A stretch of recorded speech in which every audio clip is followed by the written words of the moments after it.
Սմբատ Ստեփանյանը 20-րդ դարասկզբի քաղաքական հասարակական գործիչ Սմբատ բեկի 4-րդ թոռն է։ Անունը դրել են ի պատիվ պապի։ Այսօր էլ Առաջաձորում ծննդավայրում պահպանում են այն տունը, որտեղ ապրել է Սմբատ Մելիք Ստեփանյանը։ Թոռներով իհարկե հավաքում ենք, հպարտանում ենք, հիշում ենք, շուշտ առանց դրա ոնց կարանք։ Մեր այսօր էլ այստեղ ամբողջական sense նայում էլի թվում ոչ մենք այլ յուրաքանչյուր կապանցի էլ ծանոթանալով հենց այս նյութերին լսելով ինքը իր մեջ ինչ-որ չափով հպարտության զգացում կունենա էլ դիմեցին տուն թանգարան սարքելու համար ու հետո ժամանակ մեն խոսակցություն բայց միգուցե չի բացառում։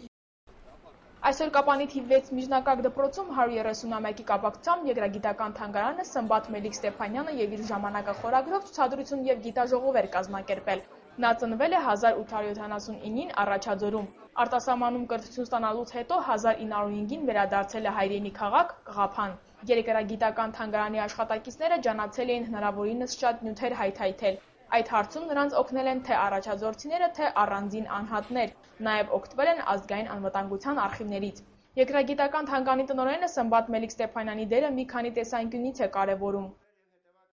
1906 թվականի հայ-թաթարական ընդհարումների ժամանակ նրա ղեկավարությամբ արևմտահայ ֆիդայական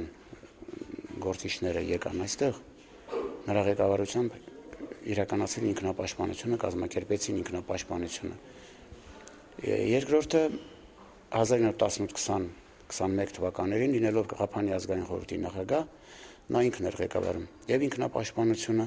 եւ գաղթականության կերակրումը, եւ ազգամիջյան ընդհարումները կանխելը, նրա շնորհիվ երկրամասի փրկության ճակատագրում վճռական է նրա դերը։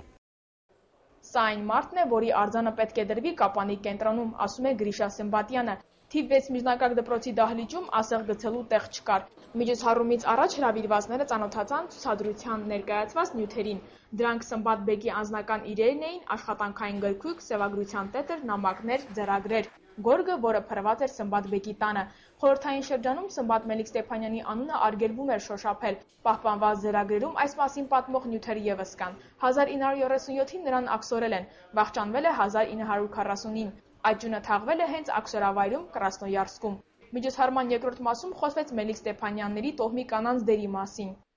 Ծոռնուհու Սմբատ Մելիք Ստեփանյանի ծոռնուհու Սառայի միջոցով որոշ տեղեկություններ հավաքել եւ ուսումնասիրելով դրանք տեսնում ենք, որ այդ կանայք